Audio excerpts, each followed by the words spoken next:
would like to briefly introduce the Maritime Innovations Hub to the media and to the public. Maritime Innovations Hub is a center for maritime activities that seeks to be the anchor and a rallying point.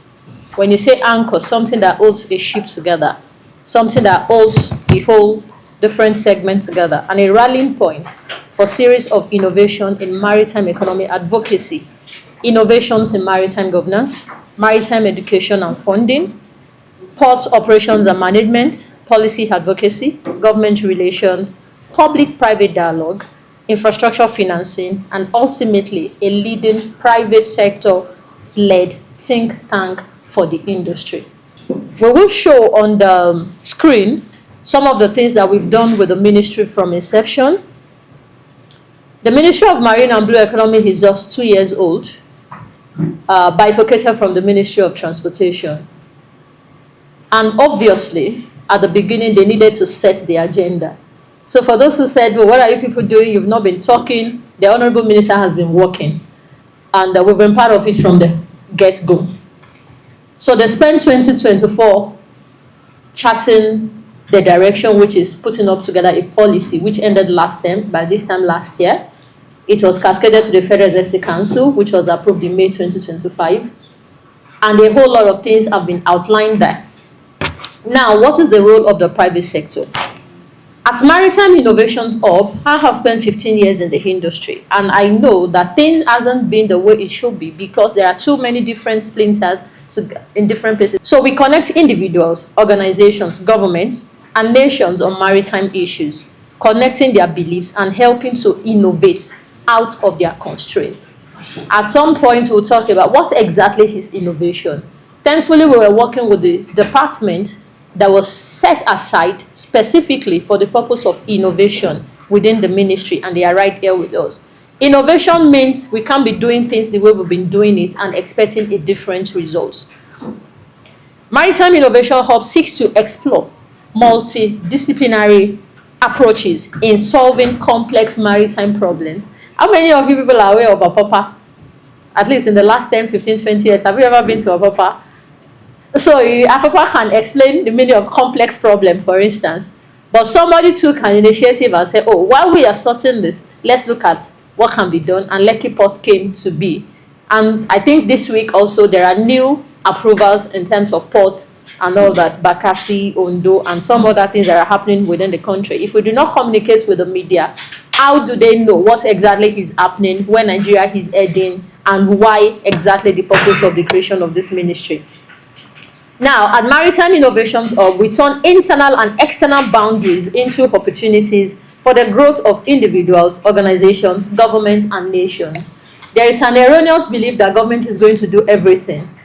And government itself has its own problem looking for people to come and do XYZ, which is within locally and internationally. As we stand here today, actually this event came to be because of some funding that needed to come into the country, and I said, I was called back and said, you have to make this happen, and it's as huge as $1 billion, aside some others. So Nigeria has charted a very big part, but then how do we get there? Who had the multidisciplinary and multi-stakeholders involved that has to be on the table? Like I said, today is just a media parley in preparation for where we are going in March. Maritime Innovation Hub seeks to build human, structural, financial, and financial ecosystem. Like I said, there is a need for money. Where are you going to get the money from? There is a need for human beings. Nigeria has experienced jobless growth, rudderless growth for decades. We've always been like that. But exactly what are the people looking for under this administration and beyond? We need to put people at the center of this development, which is one of the reasons why we have brought in the young people into the room. They are not young. They are professionals in their own respect. They've done a lot of things at the highest level. I will reintroduce their DG and the senior special advisor to the president when he comes in, and the role that they are going to be playing. In this room, and while people are still on the way, we have about 10 state governments that already express interest to be part of this. Because at some part of it, we are having state governors mobilizing about 10,000 graduates within their state capital at the event in March to be connected to the center. That's about 370,000 youths, including at the FCT, Why is this necessary? We'll get into that when I'm actually delivering my speech. Why people have to be at the center, particularly when we set a national agenda that we want to achieve a $1 trillion GDP. In 2024, Nigeria rebased its GDP and we're at $250 billion. And thankfully, I'm reporting to some people in the economic management team and say, see, we have 4 years or maximum 10 years. How do we get to this GDP target? How do you get there if people are not at the center? So most of what we're doing puts people at the center of some of this work across the nation. Maritime Innovation Hub seeks to create successful value creation for individuals, organizations, governments, nations through a multi-dimensional construct, often moving in conflicting directions. The company seeks to drive valuable maritime business growth by unlocking value across the maritime value chain through effective stakeholders management and negotiation, just like we are doing here today. Every stakeholder matter. Also in the maritime sector, like I said, I've always seen that sometimes the people that ought to be in the room, we really don't get them in. And we think we are doing things, we are doing everything possible. Why are they not getting it? So that's why we're starting with you, the media. That's why we're starting with those of you in the room this morning. By the time we're finishing, you will tell us more and more people who ought to be here. The diverse group, they are here, they are on their way. I know their chairman or president has landed at the airport. So we will get into those conversations. So we need to create value for people. Maritime Innovation Hub seeks to manage the reputation of the Nigerian maritime industry locally and globally in helping to unlock its full economic potentials that would lead to inclusive growth and job creation for Nigerians, leading to practical increase in the nation's GDP, gross domestic product. We collapse silos.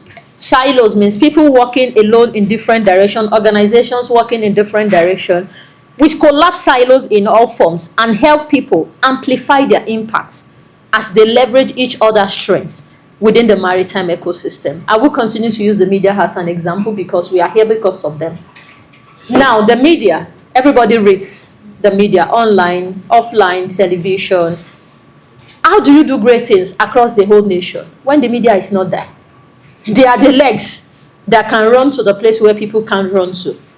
Also in this room, how do we transport food, for instance, across 28 states that are connected by inland waterways? When NIWA is doing their own thing, and Ministry of Agriculture is not there. Those are just examples. The groups are coming, and probably many of you in this room have never heard about them before. And their ecosystem can create billions of dollars of value. So that is what we're trying to do, collapse silos in all forms and help people amplify their impact. So each one can leverage the strength of the other. And the ones who have weaknesses, we know how to hold everyone together. At the end of the day, Nigeria is our focus, and the people called Nigerians they also need to be at the center of some of these things. I'm sure many of you here have graduates at home or within your families that need jobs. So exactly all these things that we are saying in the National Economic Plan 2023 to 2031, government said they want to create 50 million people. How? So we'll get into that. So we collapse silos, like I said, and making sure each party leverage each other's strengths. Next, we convene national and global leaders in maritime governance. Exactly what we want to do in March and why we've called this meeting. Maritime businesses, maritime politics, development partners, civil societies, and the academia through hybrid platforms and deliberate dialogue on a quarterly and annual basis on key maritime issues with key outcomes as a primary focus. We also help littoral states within the country build on their competitive edge within the global maritime ecosystem. Lagos is not Abuja. Let me also mention that before the beginning of this administration, on October 4 to 5 specifically, 2022, we had a major event, which was a prelude to what we are now going to do in 2026, where we prepared the ground for this administration and were able to carry the whole Lagos along, and including their local governments, chairmen, Apapa, Lekki, and all that. Interestingly, we call them Conference 57. The new chairman or head happens to be at that event. Olowa is my friend. Is now the chairman of the Conference 57. So, for instance, but we decided to wait. That was what even led us to the ministry. We were coming to fight for Lagos. And the ministry said, no, this cannot be Lagos alone. And they said, yes, but that's the least we can do. And until it became a national thing. And now we've carried state governments along who will cascade to the lowest level. I can tell you so many things are happening in Nigeria that Nigerian youths are not aware, but they don't know. They don't even know how to find themselves within the ecosystem, and somebody has to do that job. Everybody cannot japa. So littoral states and NIWA, they are here today. We'll get into their conversation. So those are part of the things that we do. Maritime Innovation Hub galvanizes maritime stakeholders towards articulating the country's maritime development imperatives in ensuring inclusivity and demographic balancing. I already talked about that. Thus satisfying the need for economic security of both families and nations, political stability, conscientious governance, and environmental stability. We engage in activities that would harness the past, the present, and future of Nigeria's maritime assets in all forms. Let me also mention here that nobody is a hero. Is a hero because there are things that have been done in the past by some people before this administration. There are some things that will be done by this administration, which is the present. When this administration is no longer there, there are some things that will be done by those who will come.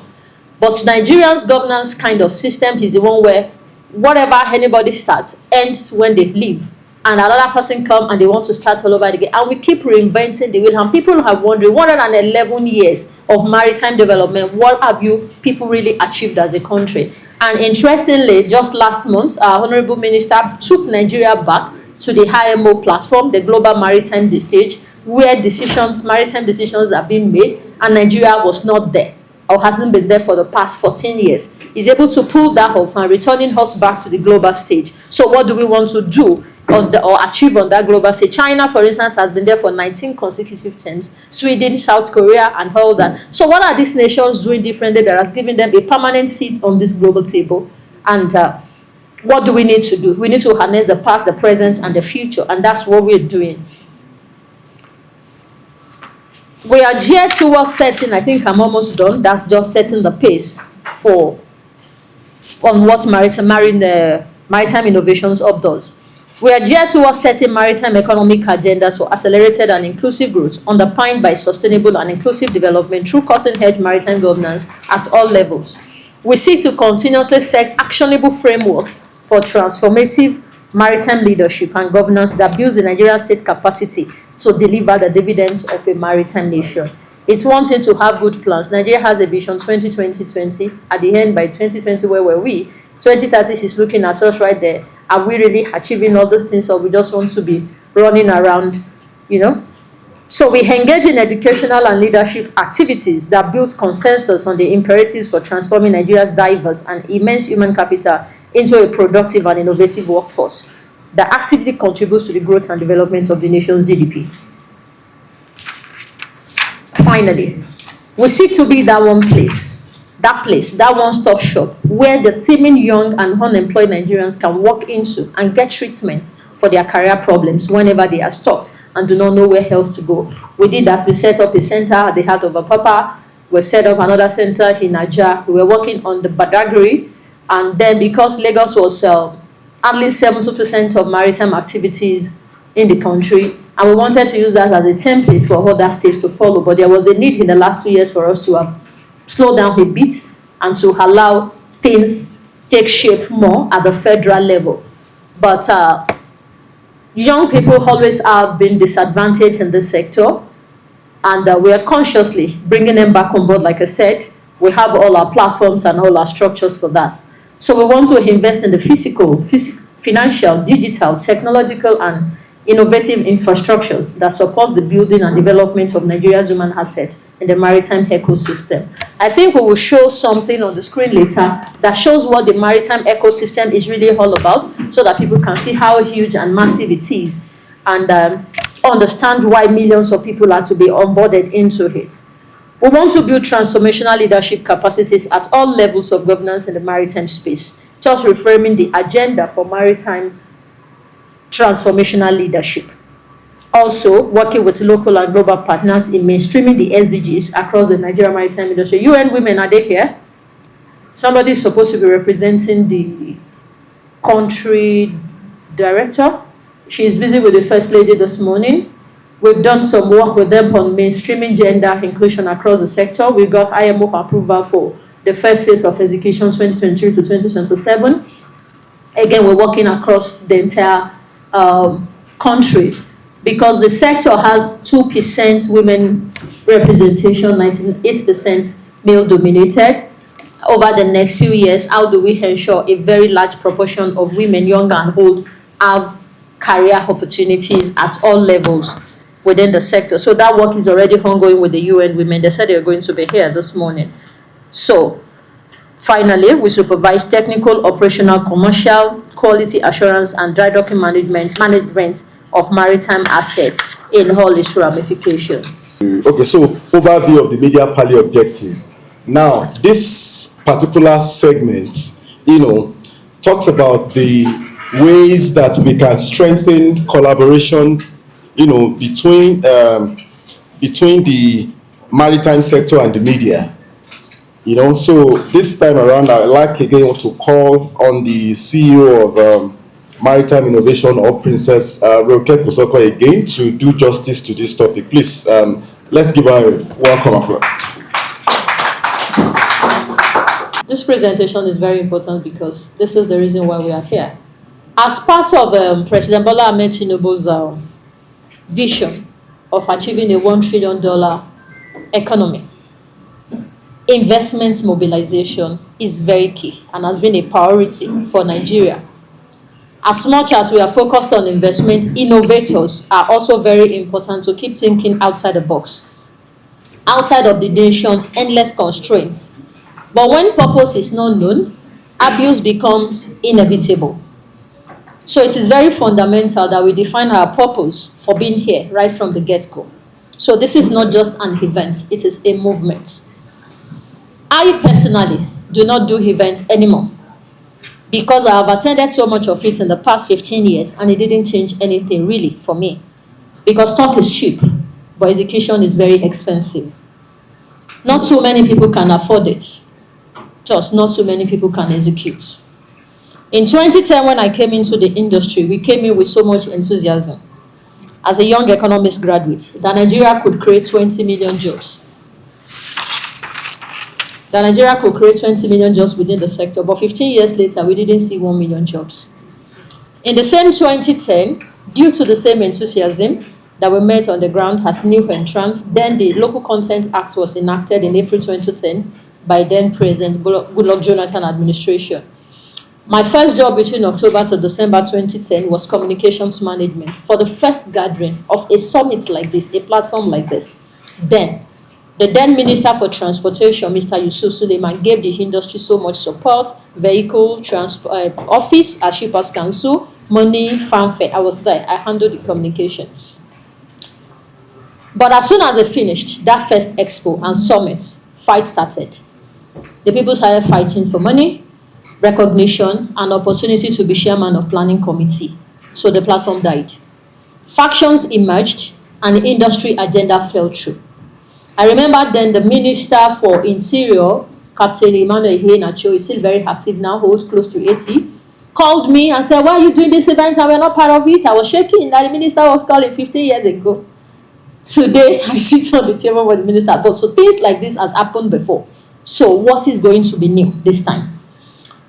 I say also the then minister had a spat with the then DG at the MASA. If you are very conversant with the ministry, every 6 months we change the MASA DG, 9 months and all that. So in less than 6 months, another minister was fired. We had a new minister, Senator Audu Idris Umar.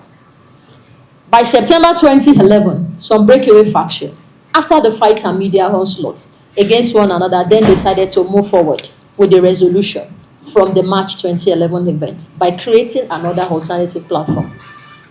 I was again contacted to go organize a meeting of 200 last standing master mariners and marine engineers in the country, last 200. The youngest of them then was 60 years old. So they said we should fashion a way forward for human capital development for the sector, amongst many other issues. And I still have videos from that event because I organized it in Badagry, Ascom. Like I said, the people then, the youngest was 60 years old. And they call themselves the dying generation. So many of them in their 70s are died now. And they died with all their knowledge, without transferring it to anybody.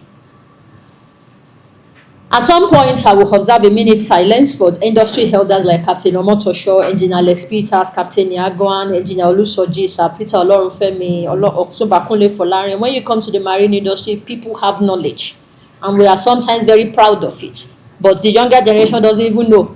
It's only us who knows. May their souls rest in peace. Fast forward to 15 years later, 2025. The same remnants of the same dying generation who couldn't get anything done for free, anybody for those years, are back in play under this administration. They have kept themselves at the front like Robert Mugabe, and they said they are the future of the industry. So you've seen some videos of what we did, the Honorable Minister. So when I was called to onboard His Excellency Adegboyega Isiaka Oyetola's administration in November 2023, I was vehemently attacked.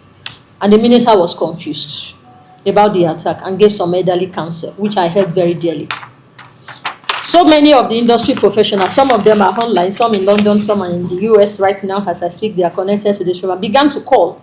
Although they were not at the forefront then, they were calling to express their fears, hoping the minister was not going to be boxed by these same people who have held the industry by the jugular over the years. And I tried my best to balance the room amidst the crisis. Just like I'm doing today, I created the opportunity for the right people to be on the table, and the minister, so that the minister could start off very well. You saw that. It took us 72 hours to organize that event. Early morning, 7 a.m., people were trooping in. And it got started without the entanglement of the industry politics, which wasn't leading anybody anywhere. And he stood for a whole day. Can you please play that video? These things are very, very important. He stood for the whole day. He was going from table to table, table to table. He was going from table to table, listening to different sectors of the industry and paying attention. That is His Excellency Oyetola himself. 15 years, like I said, you can pause, we can continue from there. We'll have enough time to play video, just pause. In 15 years, I've never seen a minister, and I'm not praising him. In the last 1 month, he's been busy at IMO Oshun. Oshun last night, then Lagos, one of our HID is celebrating his mom's birthday. I'm trying to track him in the hair. He's just called the secretary. But we've done a lot of things with him that we've shown evidence. So, but like I said, what he did was very different, because once minister comes, they deliver their speech and they leave with their entourage, and you're on your own as industry people. So ministers really don't know what people are deliberating about. So it was a complete departure from the norm. Like I said, many deliberations usually happen behind the minister, and they give them reports. So he sat down through, and he's been doing that. Next tomorrow we have the industry stakeholders roundtable Q4. You will see him, he will sit down there. And that has helped, because he's been able to listen in and know when they step out of that place. Sometimes he say, call those people and then see me, and he's arranging the meeting right there. So he's been very proactive. But I also remember him emphasizing the importance of the private sector from the get-go. But the industry politician prevailed in some way, and I removed myself from that front row and kept watching, because that impact was going to tell on Tinubu's administration. We have been recycling old ideas by this Robert Mugabe generation. But innovation and strategic execution is what the Tinubu administration needs, which has to be matched with the appropriate energies. To meet up with a $750 billion gap in 4 years, we need to quadruple our execution level as a nation, with our 2 legs on the ground and all hands on deck, both young and old. And he has been able to weather the storm effectively for the last 2 years. Please permit me to stop at this point to emphasize the reason why we invited you, sir, SSA, to the president on social media. You are one person that the president appointed without anybody lobbying on your behalf. You can go and check records. When the president was sworn in, the first 3 appointments that he made and announced, Mr. Dada Olusegun was one of those 3. Why was he appointed? He was appointed based on his results, execution, the things that he has done. Before that time, I read on social media when he was bullied by the seemingly young generation. And I was surprised when the president made his first announcement and it was one of the three. What does that mean? It means the younger generation is important to him. And the work that they have done, they did some events some months ago, they can deliver the president by themselves. So based on the work that they have been doing to help amplify our industry sector, is the reason why they've been invited. I will rush through my speech and he will come on stage because he has a flight to catch, then we'll continue with the next. Like I said, I'd initially been privileged to host the Honorable Minister at Nest 29 when a few weeks later we were called to organize this, which we did. One of the issues that we focused on was the state of our ports, which has now led to the $1 billion port rehabilitation project across the country, eastern, western, southern ports. So the ministry have started with just a few days ago, the last FEC on Wednesday or Tuesday or Wednesday, the president also approved the Bakassi deep sea port and the Ondo. In February is going to be in Ondo State commissioning that just like we have Lekki deep sea port. So are jobs going to be created? Yes. I'm fast forwarding now.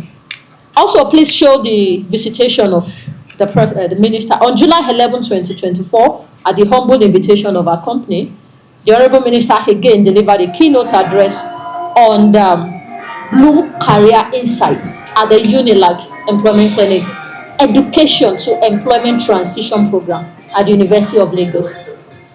University of Lagos has had a department for marine studies for 50 years. The people who built the university in 1960-something built a department of medicine, but it was never used. It was never utilized.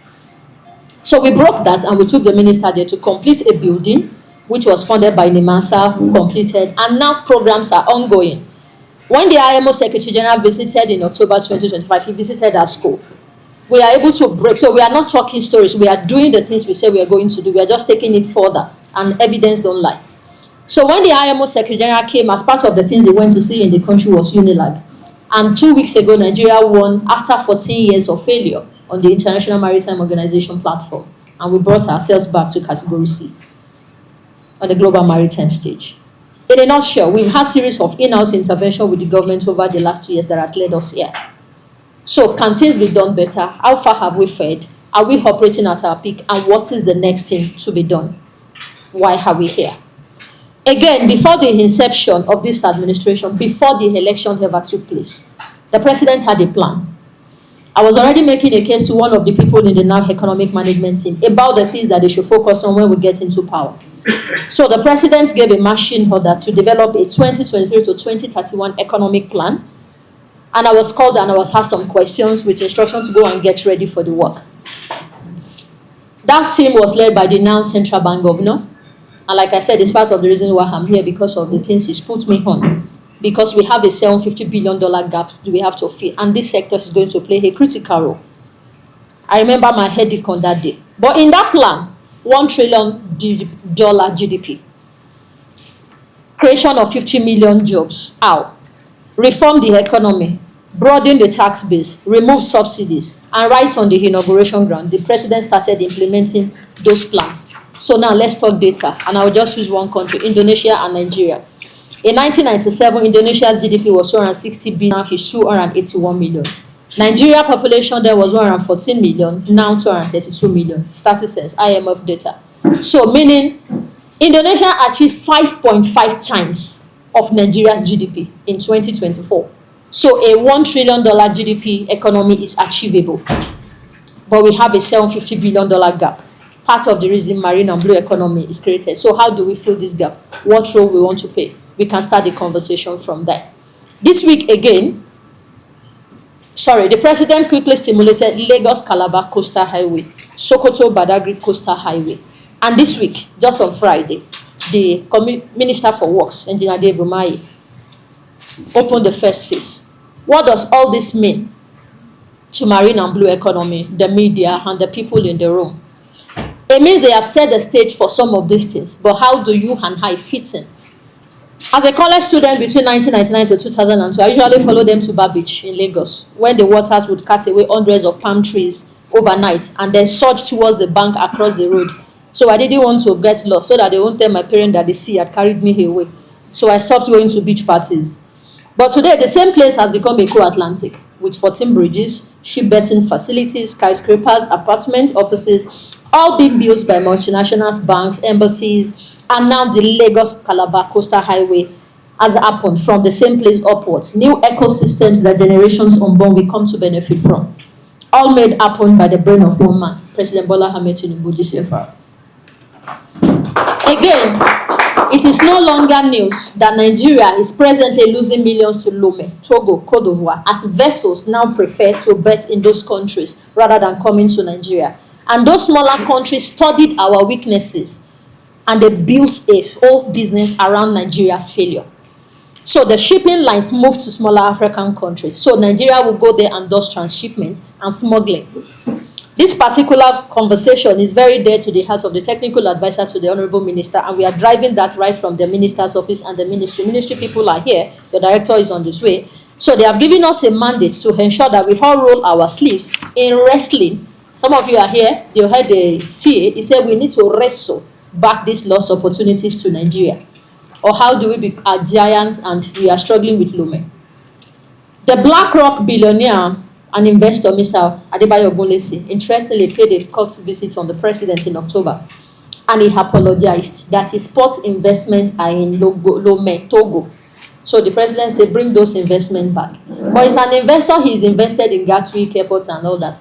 Why didn't he bring his investments into Nigeria? Those are some of the issues we need to address at the summit. Why? Because there are 10 or 20 of Adebayo Ogunlesi out there whose monies are waiting. Like I said, I was called back to ensure the facilitation of a $1 billion funding back. I think there's somebody online who will be talking about the things he was trying to do and how it fell through. So we have about $1.3 billion investment on the table that has to come back for jobs to be created. So in response to our presentation at the ministry, the technical head to the Honorable Minister at one of the meetings talked about the priority investment area of port modernization and also voiced his concern over the proliferation of ports, greenfield projects, initiatives without an integrated or completed system, and stressed the need for a fresh comprehensive review of all these Nigerian ports then to ensure both efficiency and strategic alignment.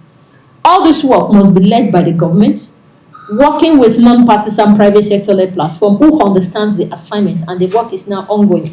MPA, they are in the room, meant to address infrastructure deficits and the growing mismatch between global shipping trends towards larger vessels and Nigeria's current capacity. Like I said, the president on Wednesday approved Ondo. We're there in February. Bakassi, the sea borders between Calabar and the northern part of the country. So from what I know, the president of the Federal Republic of Nigeria, President Bola Ahmed Tinubu, is not an emotional gymnastics, but a man of intellectual substance who is expecting more from all of us in this room, and the ministry particularly beyond your stakeholders roundtable every month. I've talked about what we are targeting, closing the gap. So when we set a target of $1 trillion by GDP, within the same period they say we should create 50 million jobs. How is that possible when we cannot even show workings for 1 million jobs? So this is more than an event for us, and House is not a platform for beautiful speeches, but a platform for execution over the next decade, because our policy has been approved for the next decade.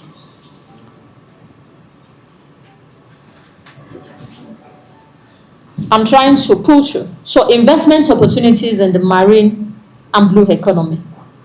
We all have data of our coastline economic zone of over 200 nautical miles, untapped potentials, maritime transport, fisheries, aquaculture, offshore, energy, tourism, marine technology.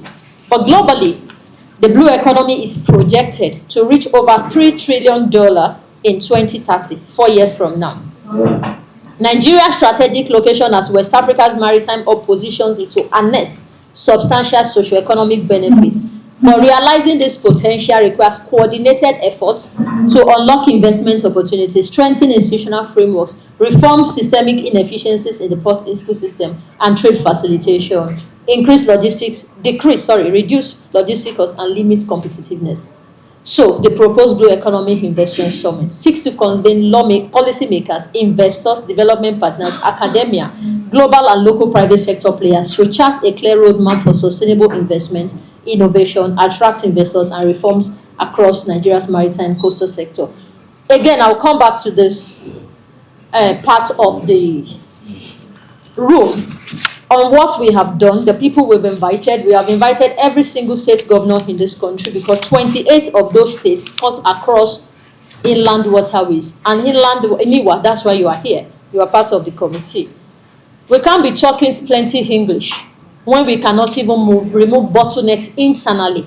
So 28 governors are important to this conversation in different ecosystems. Like I said, the same 28 states have young people who are looking for jobs, and everybody has a competitive advantage. Honestly, the Rivers State governor was really on our neck, but they are very busy commissioning projects and all that. So in the March event, I think there's a presentation that's going to show that. You're going to see all who and who is on the table already and why you are being called.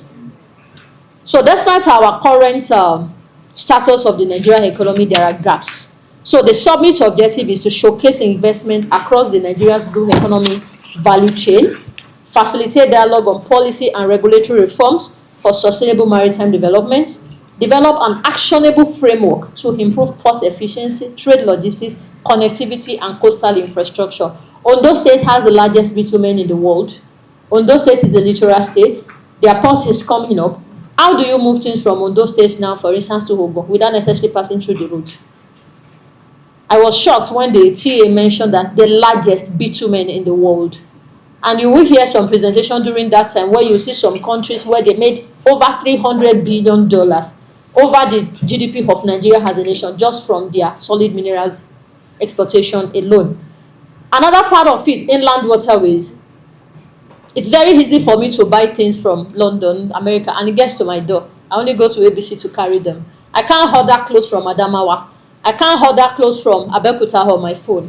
I can't do so many things within Nigeria. So how do you want to create a $1 trillion GDP when we can't even link 28 states? What exactly did Lord Lugard, Sovio Adewale is your brother, what did he see in Lokoja that made him to network Lokoja to the whole world and was taking all our things out of the country and built trade and generated so much money and created Nigeria out of the water ecosystem? And for 111 years after that, we can't even get these things done internally. Those are the structural bottlenecks that this particular platform has been set to address. Because if you do not address them, at the point you will get into your own session where you'll be talking about where we need to put money into so that money can be doubled. So I don't want to bore you with the thematic sessions. You will have all the paper. But why are we here? We are here for execution. There are about 5 thematic sessions: port sector efficiency and trade facilitation, shipbuilding, repairs and maritime industrialization, sustainable fisheries and aquaculture development, coastal and maritime tourism, financing the blue economy. How much money do we need? Where do we need to get the money from? When people come with their investment into Nigeria, do they have to struggle 1 year, 2 years at your door before they get simple things done? But like I said, theme 6, human capital development, it's enough time to really get young people on board. So our focus on that is to practically onboard 1 million young Nigerians into the sector across 36 states of the Federation and the FCT, to fund, to train, to mentor them, to protect them, to handle them into their future within the next decade, leveraging tracer studies to keep them active in contributing to the actualization of the $1 trillion GDP and job creation agenda of the federal and state governments. And finally, to mainstream gender inclusion in the maritime industry. Like I said, most of these things we've done them halfway. We have a 5-year approval IMO between us and UN Women for execution for 2023 to 2027 in its first phase. The country director is busy with the first lady today on another project.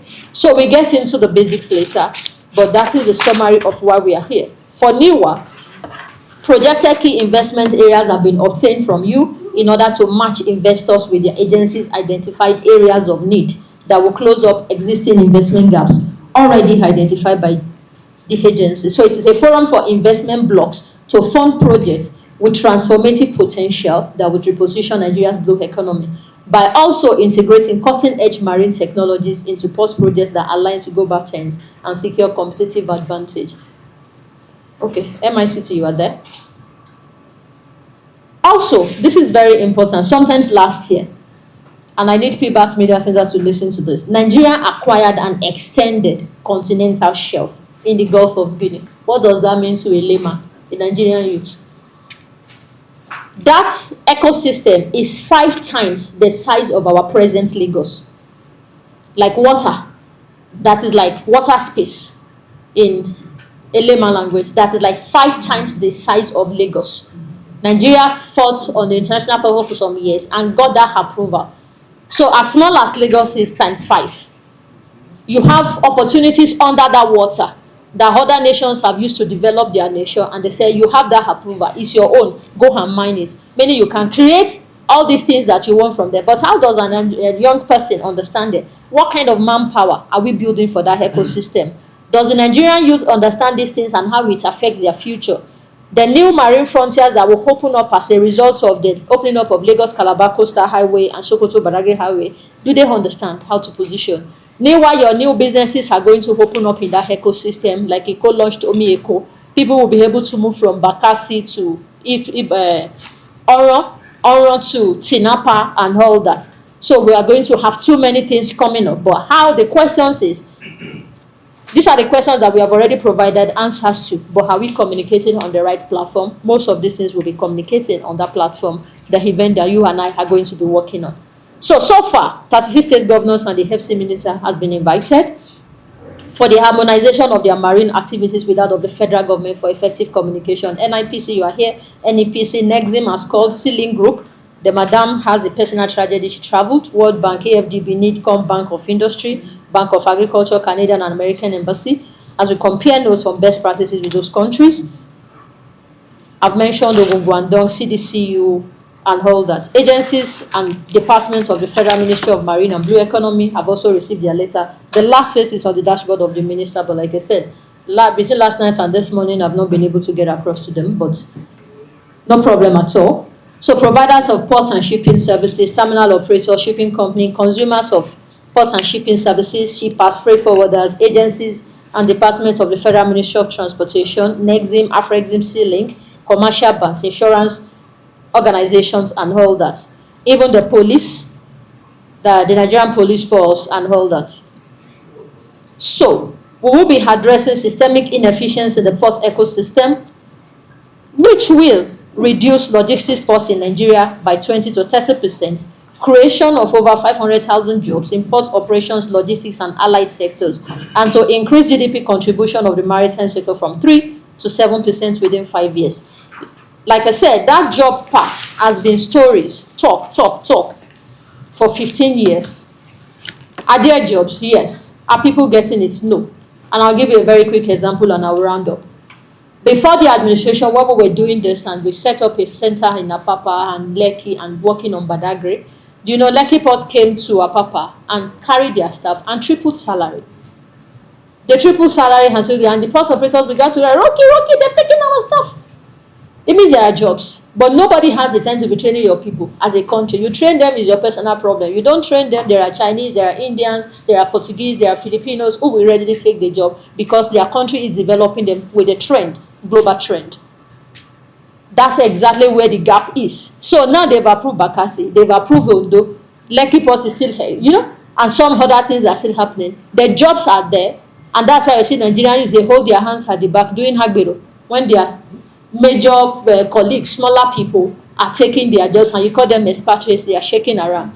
I'm committed to reverting that and we put money where our mouth is. We secured $100 million funding that was meant to help 20,000 youth across 20 states. We wanted to take 1,000 pilots across 20 states. What happened? I won't say that here, but we are reorganizing on that. It was because of systemic inefficiency and that money went somewhere else. So in conclusion, the Blue Economy Investment Summit represents a timely opportunity to reposition Nigeria as a maritime powerhouse in Africa. We should now leverage our win at the IMO back to Category C after a 14-year hiatus by developing every aspect of the industry simultaneously and not just by picking the areas or people that align with our myopic personal interest against national interest. So we can move from Category B to C to B and B to A within the decade because the nations that are doing it, they do not have two heads. Like I said earlier, I'm closing up. China has been consistent on Category A for 19 consecutive terms, so they know how to win. Same with Liberia and African countries, so we can as Nigeria. By addressing systemic inefficiency, fostering innovation, unlocking private investment, Nigeria can sustainably harness its ocean and coastal resources to drive inclusive growth, employment, and competitiveness in the global maritime landscape. But we cannot. We cannot, in capital letters, do that without the skills, knowledge, character, and innovation. Sorry, without skills, knowledge, character, and innovation.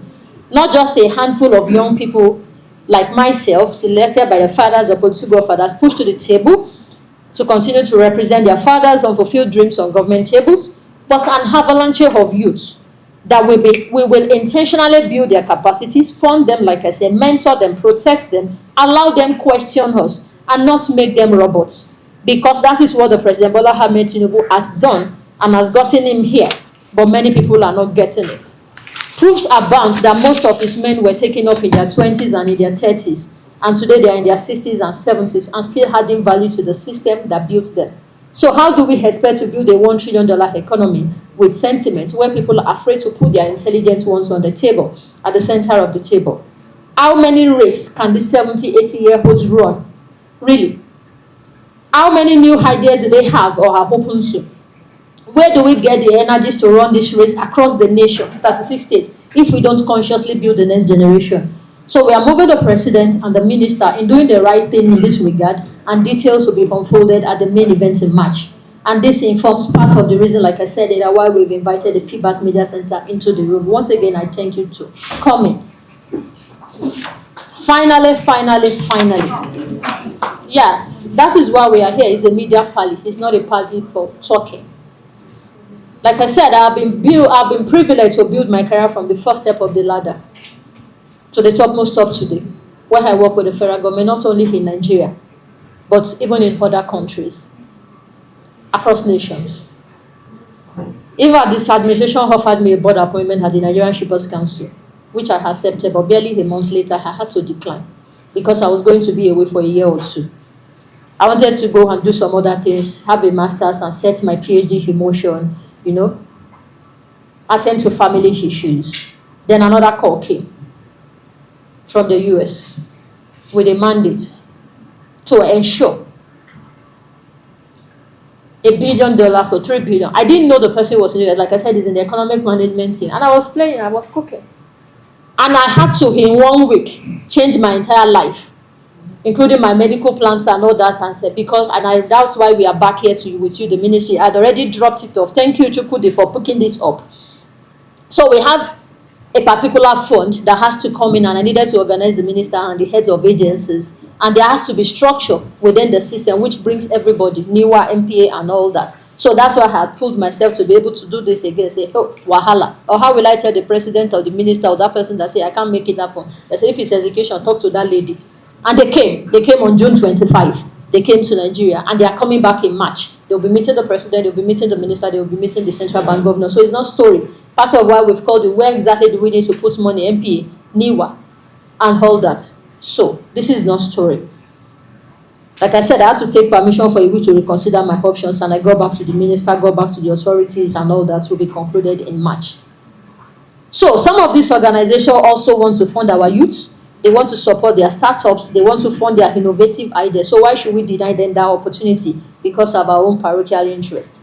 Like I said, we already lost an opportunity for 20,000 youth that came in from a particular country and from the prime minister office of that country.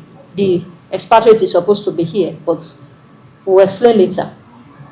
So we can't continue to call on the president to come and do what he has already given us the responsibility and power to do. So we need to reassess our capacities to deliver as a nation, beyond the capacity for delivering beautiful speeches. So media, you have been called on purpose, and everybody in the room. And to the government, it is not our responsibility as a government, as a private sector. This was funded by private sector. We are not complaining. The event is going to be funded. But at the same time, we need to understand the administration that we are working with or working for. That it is not our responsibility really to help government look for money in the face of dwindling economic fortunes and budgets. Why? Because the now president and formerly governor of Lagos State moved IGR from 7.2 billion, 600 million naira monthly, to over 4.2 trillion. That is 58,333% increase in 25 years by doing certain things that made people and organizations to start bringing their monies and investment to Lagos. Just this week, they say another investor is coming to invest in a refinery. I said, do you want to kill us in Lagos? We're already full. So why is this money coming in? Somebody did something from 7.2 billion and it's just sitting there. And these things are galloping. And I know the CBN governor said, we don't care, every work that we did in Lagos, we did it in our first 4 years. So what did they do in first 4 years that catapulted Lagos? 25 years later, the growth is not stopping, which is what they are trying to repeat at the federal level. But you have 36 states. We need to go to those 36 states. So inland waterways has to work across 26 states and all that. So, like I said, there was a forceful expansion. Other 35 states had to catch up. Some are trying, so we need to harmonize. And like I said, we are reporting to people who are at the highest level, even beyond the ministerial level. They told me, we don't understand the industry, but go and do the work and be telling us what we need to do from the top. So you be doing it with the people. And I can't do it alone, so I've come to call everybody. And I think I will stop there. People have dragged me back from my appointments, from my personal family life and all that. So I have also come to drag you so that we can all continue to drag ourselves and we can continue to show the map. And the president should tell us we should not sleep. So I can drag Mr. Dadolusegun to that he will not sleep until he delivers the youth. And when I say there is money, yes, I can cause trouble sometimes. And my minister is tired of me. I say, sir, your excellency, this has to be done. And I carry my haluta there and he will answer me. And when I do the work, sir, if it's not convenient, I will just go away. I say, don't worry, I will not talk to your guy. He's not in a good mood. We need to do it because it's our generation that is at stake.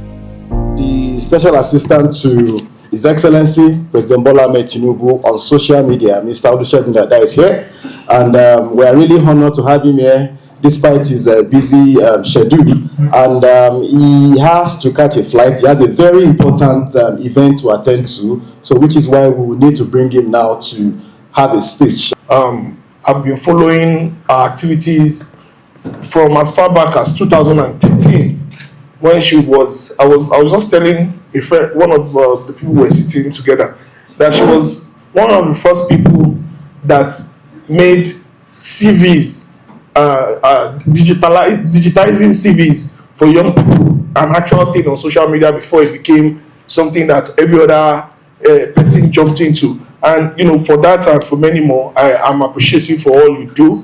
I'm grateful for, and I'm also grateful on behalf of Mr. President that you have decided to honor your nation, that you decided to honor your country by coming back to give us what you've learned, to apply them in what is our motherland, because at the end of the day we don't have any other place except this country of ours.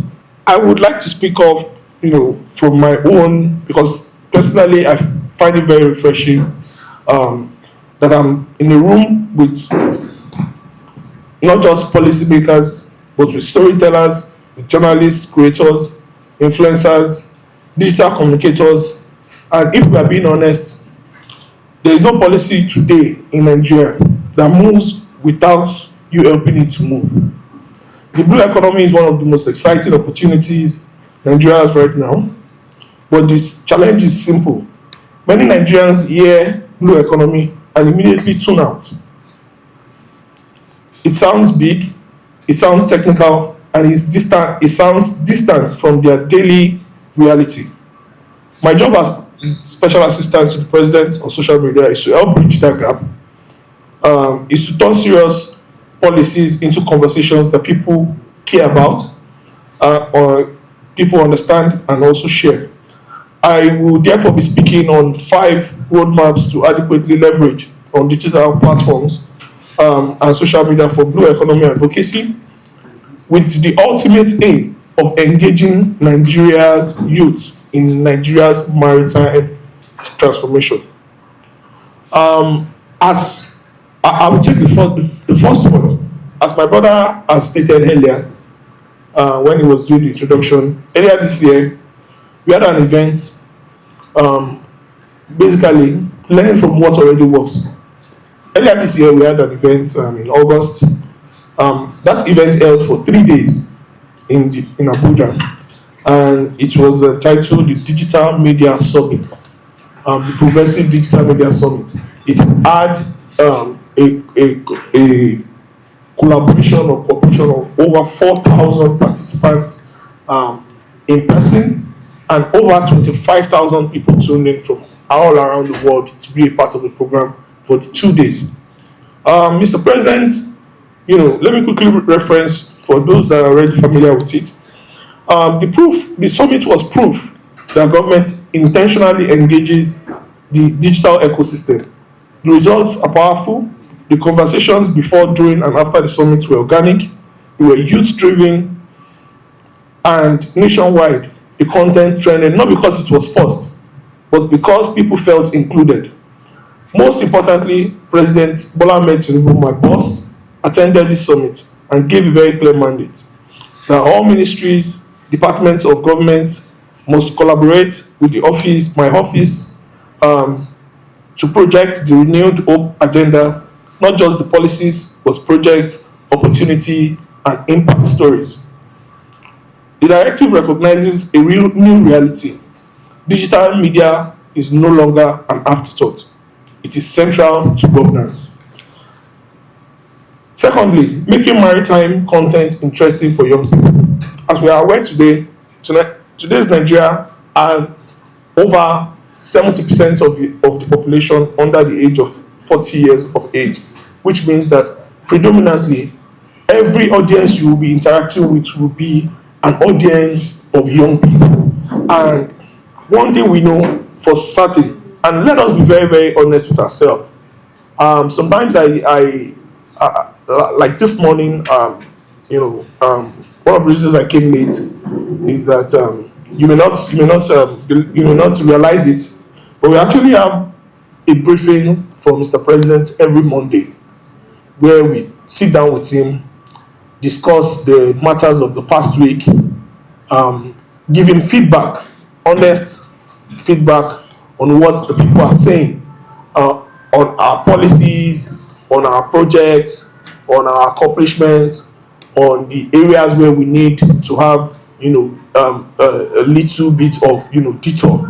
And one thing I've come to understand is that this president deliberately picked a lot of, like Madam Roker said earlier, a lot of his people who worked with him 2 decades ago.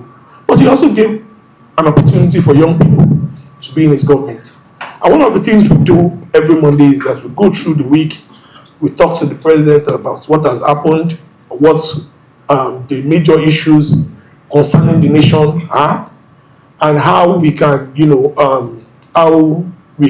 look at some policies that are generating, some issues, figure out how we can flip it or review it.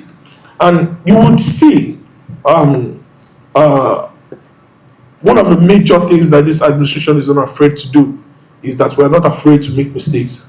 We're not afraid to correct our mistakes. There are several times that you would have seen a situation where, maybe a particular, list or something, and, there are complaints, valid complaints, because at the end of the day, it's not all of the criticisms that are constructive. The valid complaints we escalate to Mr. President, and we ensure that we are able to get a commitment for him to review, this policy. So, to a great extent, in marketing to a young audience, you have to understand that in marketing to a young audience, you have to preserve that key part of your message.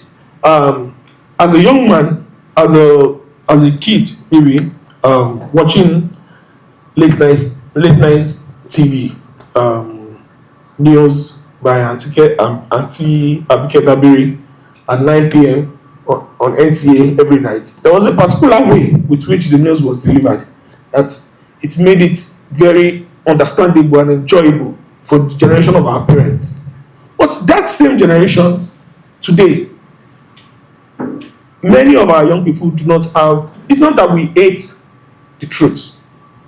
The honest thing is that young people do not hate information. They just hate boring information. Our attention deficit is about 30 seconds at the highest. Instead of saying what efficiency reforms, because when young people hear things like this, their brain just switches off. It's not that they are not interested. It's just that this language is too technical. We can instead show a short video of how goods move faster at the ports. A video of a young Nigerian working in logistics explaining what they do in 30 seconds. Whether you accept it or not, this is where today's world has gotten. I'm very sure a lot of us have social media accounts, TikTok, Instagram, X, and you see how young people have been able to harness these platforms for good and for bad sometimes, to be able to spread the word on issues or matters that are important to them, from music to arts to social political opinion to social good and all of that.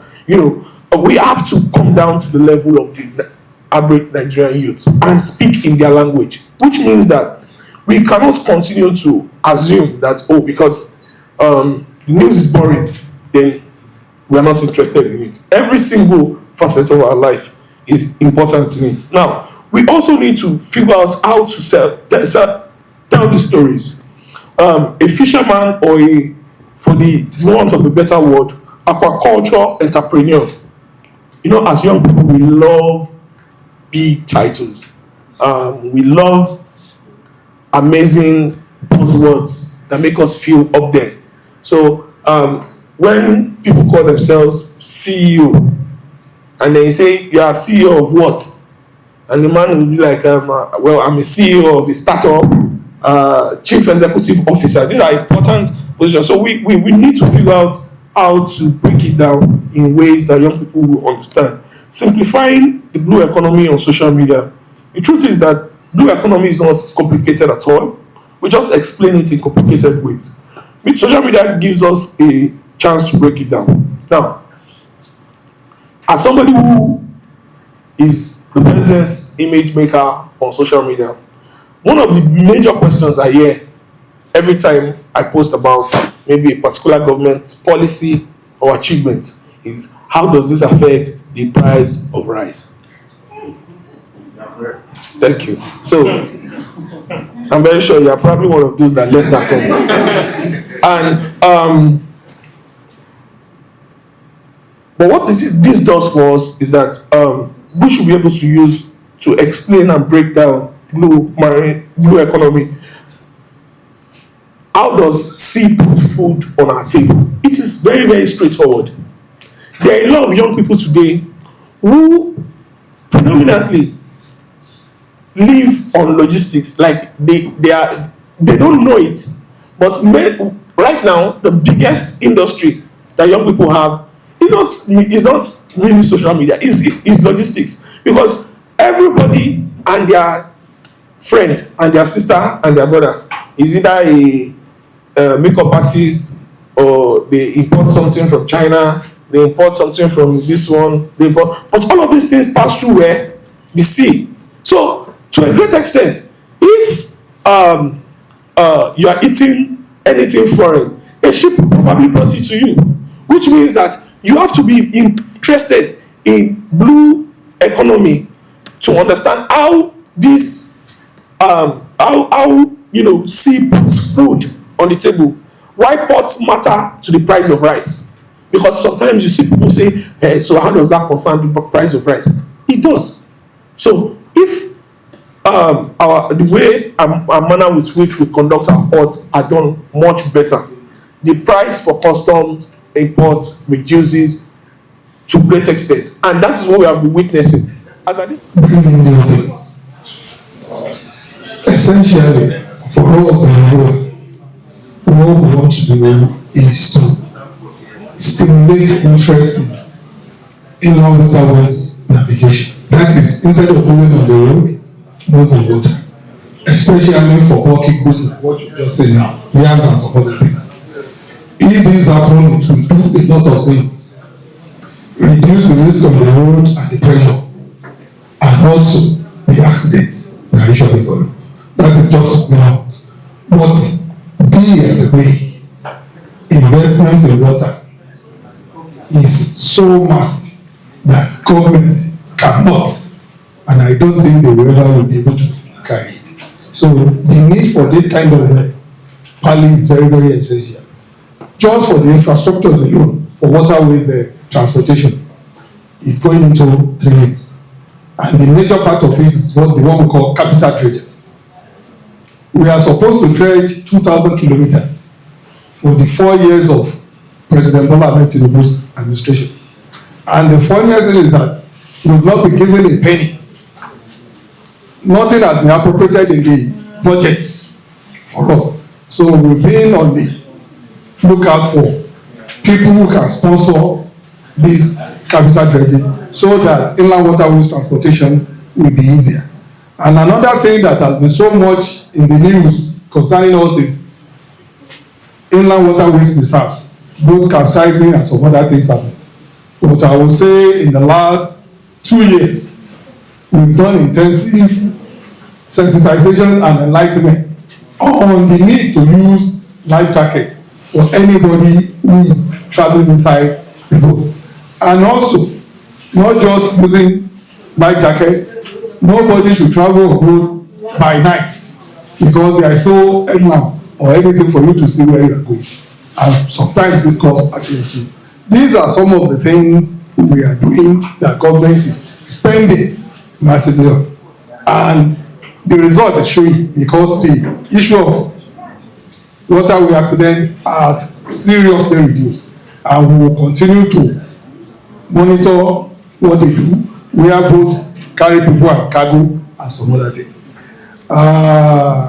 For what the CEO of Maritime Innovation Hub said, we are on our way out. Let me call in the new people in NEWA who are carrying the torch forward. So let me call my colleague, Dr.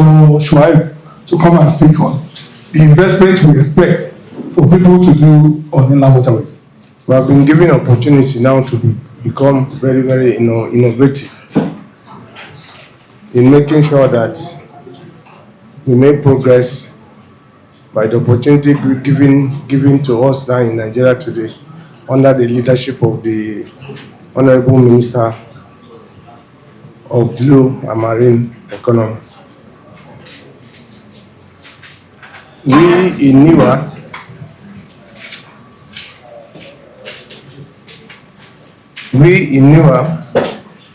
has the mandate to control, manage, and sustain all activities on all inland waterways that span across 28 states of the Federation. For the investors here, investors might want to ask, what is the attraction? What are the highlights? What are the new things that NEWA is bringing on board to attract investments? I will briefly give some of the highlights we have here. NEWA has in place to drive private investment in water transportation. One, we have clear legal and statutory framework. NEWA is established by an act of the National Assembly. Provide Cap N47 LFN 2004. It's a statutory powers to grant permits, concessions, and give licenses to operators that will expand opportunities and create jobs on inland waterways, which is enormous. We also leverage on bankable PPP concession frameworks. NEWA activities promotes public-private partnership for ports, jetties, and other maritime logistic hubs and waterfront infrastructure development. Our concession models also align with ICRC guideline, offering clarity for sharing what we need to do, to ensuring that National Inland Waterways Authority brings a new vista to the development of maritime infrastructure in Nigeria. We are also flexible. We have flexibility in place to build, operate, and transfer by our investors. It is designated in NIWA that National Inland Waterways Authority has the key 3 inland river ports now. We have one in Okuta in Imo State. There is a Barrow port in Niger State. There's also an ongoing thriving inland river port now in Onitsha, which is in Anambra State. All these are key assets that will attract investors to come and invest in National Inland Waterway to develop some of these key projects. I've talked about BlackRock. We'll be working with FRS chairman and the minister himself in bringing him in. He's bringing back some of his investments into the country. There are some expatriates that, every of these conversations are at different level. So it was important also for the media to do their work and let these things go out. And from here till now, to then, from today, then the momentum doesn't stop. So people can say, we are not seeing what you are talking about. The Minister for Works, they said the port access road in and out of Apapa. And so how do we avoid 12, 15 years ago when we were talking about Lekki, that Lekki was going to become another Papa. It looks as if it's far. Lekki is already becoming a Papa. People are having problems now because of refinery. And they say another refinery is coming up. Are we supposed to have built Lekki Phase 1 and Lekki Phase 2? We're supposed to have built rail. So other states that are now building deep sea ports and all this, what lesson can they learn from Lagos failure? And how do they try not to repeat those problems? So Minister for Works is important to that conversation. Minister for Power had a port. We've talked, most of these things they've been saying it from the onset. Power, 24-hour port operation, Lomé, Togo, Côte d'Ivoire, they are doing it. Nigeria can't do it. You say you want to achieve $1 trillion GDP. How? So that's why we are bringing all those ministers. So it's not an assemblage of people for no reason. There are reasons for participating in their letter and they are responding. Keep moving. Just a very quick overview. The media is going to have the program. Keep moving. They've all received their letters. Follow up is what we are on now. I think Sadiq Olofi, we may not be able to join this conversation. I don't know. We are having problem with connectivity. Gratitude goes to the convener of this all-important summit for giving us the opportunity and the platform to be able to explain some of the few things that NIWA is doing and have been able to accomplish these past years. It's part of the paucity of fund releases from the federal government. NIWA, as you know, is a very strategic agency of the federal government that is responsible to midwifing the management, control, and investment of all inland waterways across the country. We have a very large spread. NIWA has about 21 area offices across the country. And you also know that it will also interest you to know that NIWA, National Inland Waterways, or the Inland Water Network in Nigeria connects about 28 out of the 36 states. That is a very huge potential for investors to come in and develop. When it is properly harnessed and developed, it will reduce a lot of wreckages that happens on our road. It will also ensure low carbon emission transportation system. Inland waterway has a lot of potentials. Like if you go to some of the developed economies of the world, and particularly US, the money that is made from Mississippi River is enough to make annual budget of 3 African countries. So what we are here to do is to enlighten the people as it concerns the privileges and the industry, which is not known to a lot of people in this country, that there's a very lucrative industry in this sector of the maritime. First, I want to thank Mr. President for establishing the Ministry of Marine and Blue Economy, because this is a sector that has been neglected for a very long time.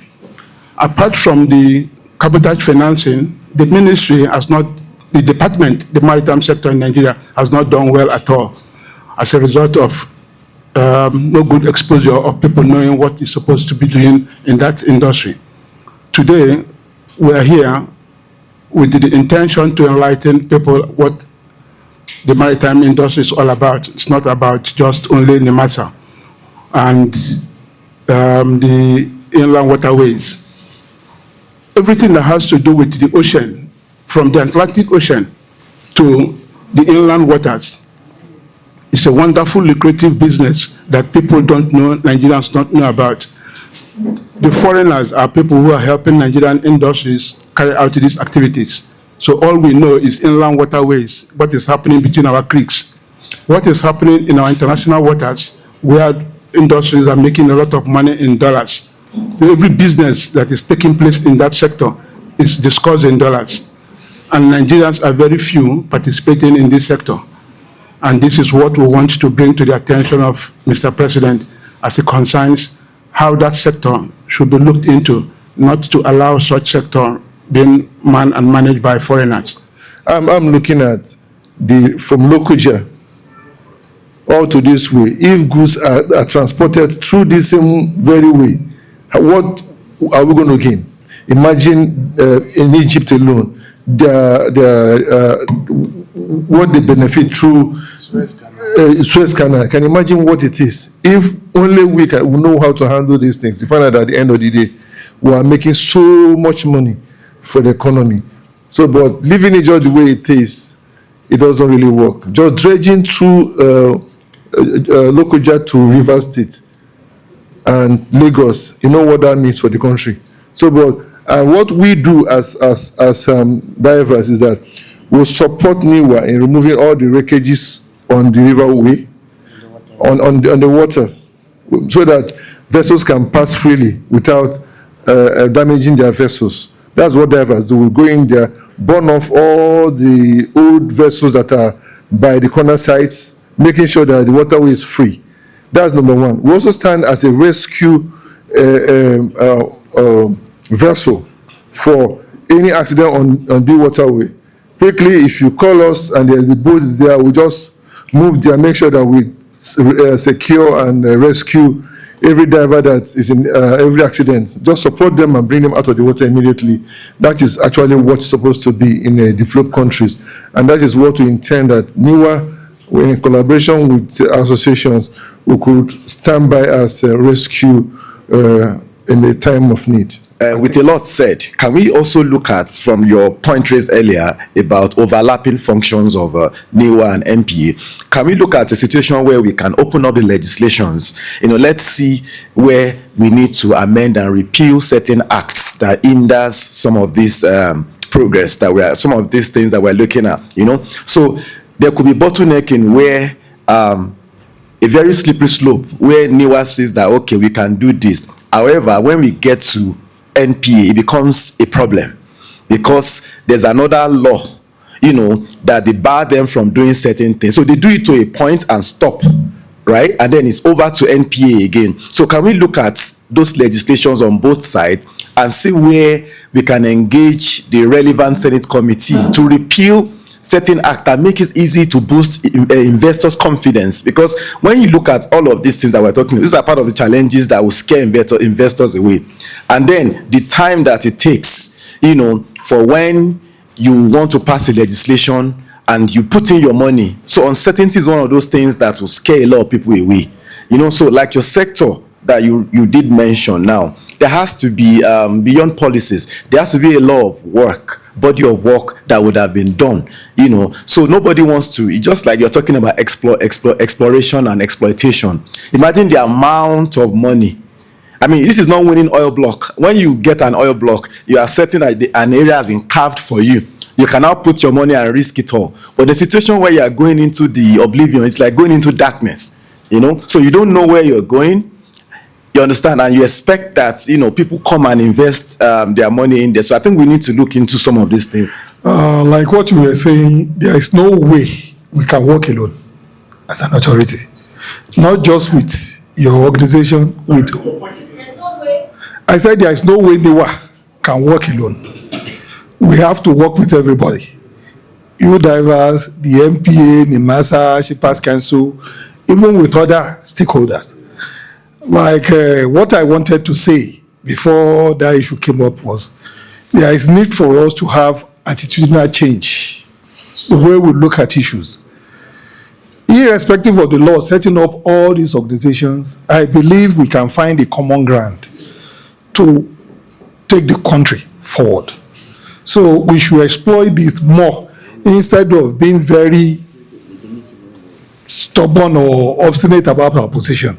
In a situation where we know if we yield, it's going to be to the country's advantage, I believe we can do that. So not just on the part of the stakeholders, also on the part of the populace, the masses. Most people are afraid to travel on water. So we need to continue to sensitize and enlighten people that waterway transportation is safer than the road. The moment you abide with the rules and regulations guiding your movement on it, you are okay. In case there is an accident, if you have the life jacket, you will float until you are rescued. That one can happen on the road. So these are some of the things we need to emphasize and re-emphasize to the citizens and to the stakeholders that we need to collaborate and get things done in a better way. There are a lot of conversations to have, and we cannot continue to shift the blame game. It's high time we take responsibility ourselves, and we have to do the hard work.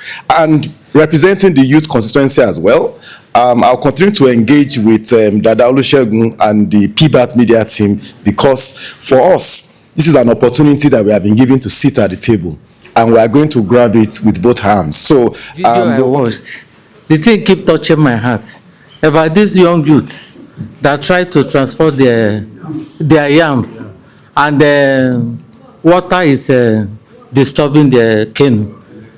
I want to know, is it the responsibilities of NIWA to produce a canoe for such young youths around them, especially that Lokoja area?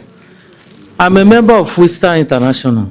I know that when we are doing any of our end of year something, we do donate a canoe to all these rural women. And if we can do that, why can't NIWA donate a simple canoe? I know it's very expensive, but at least help the rural ones around them.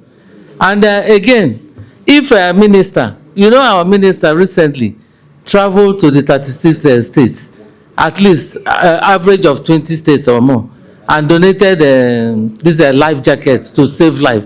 If we can do that, why can't NIWA help the youths around them? I cannot donate within both, because what we are trying to do now is to phase it out. Just like they did to the Molo in Lagos. It's obsolete, it's archaic. But the thing is, we will go into a modern way of transporting all these goods we are talking about. That will even be easier for the people concerned. So that is what we are looking into. And we believe with time we'll be able to do it.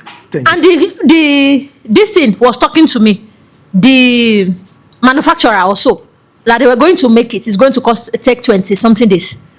And then later, they say it will be delivered earlier. And when they finished, do you understand? They say it's been sent by FedEx in 5 different packages. And I should make sure I see the 5 packages.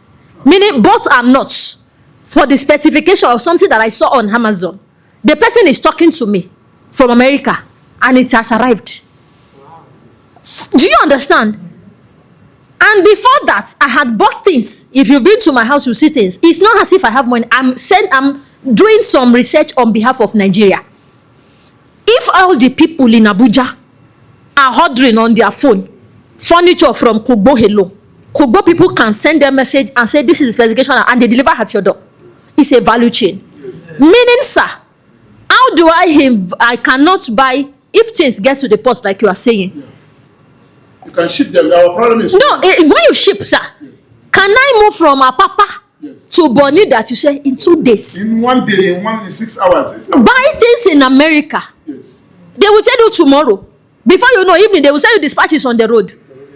The logistics is so convenient. 2 things: the deliberate act of the government. The deliberate act of the government. And the finance. So internally, if you don't do what NIWA is saying and what you are saying, that's why your shipping lines does not want to come. I think I have to say. Are you there, sir? This is economic conversation.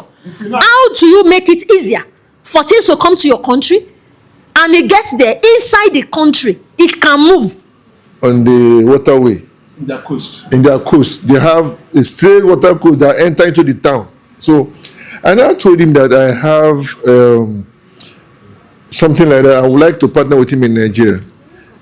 He asked me two questions. Where to where? Are you listening? I'm listening. He asked me where to where will he fly the boats. So I now said that Lokoja to Port Harcourt. So even that's even the question I was trying to ask him now. Say, is Lokoja to Port Harcourt or through Owerri or anywhere? Is it true? He said only on high tide. It's not navigatable. No.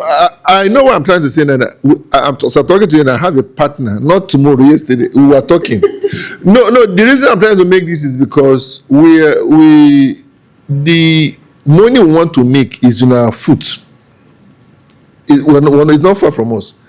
It's just for us to take the necessary legislations. I can send this conversation to the minister. And dredge that place. At once we dredge that place, the companies will come. Because they are looking for business to do, and they are partnering with us to get it done. They want to come, the vessels are there. Some of them don't even have goods to carry for whole 30 days. Their boats don't even make one trip. So why would they see where they will make 1,000 trip and will not come? They want to come. So I want to say that this dredging issue on this internal waterway should be put newer. Not only newer. The only place that is being dredged daily in this country is Lagos and Bonny River, and the reason is because of the seaport. It's happening not just for only in the matter, it's happening in their country. The dredging problem is a big deal. If you don't dredge those channels in 1 year, the channel will close. You understand? So they are dredging. Even LNG now is having problem to get dredgers to dredge the channel for vessels to come and bat and load gas. Seplat and LNG, their neighbors, all of them are in the same Bonny Island. Sand is blocking the place. Federal government will only dredge the channel. They will not dredge their own side. So they are putting up advertisement to get a dredging company to dredge the area. It's a big problem. So the idea, then secondly, for another information, the channels, internal roads coming to Lokoja and all the rest, it's not a tidal river. It's a one-way river. Yeah. So there's no tide. The only time the water goes up is when there's rain. But some of them, they're experts, but they don't understand it. They are experts, but they don't understand. Yes, but they don't understand that it's not a tidal water. Tidal water is where the ocean goes and comes. So you wait when it's high tide, you now move. This particular area, the water is one way. It's just coming from Niger to pass to River Niger and end up in Niger Delta.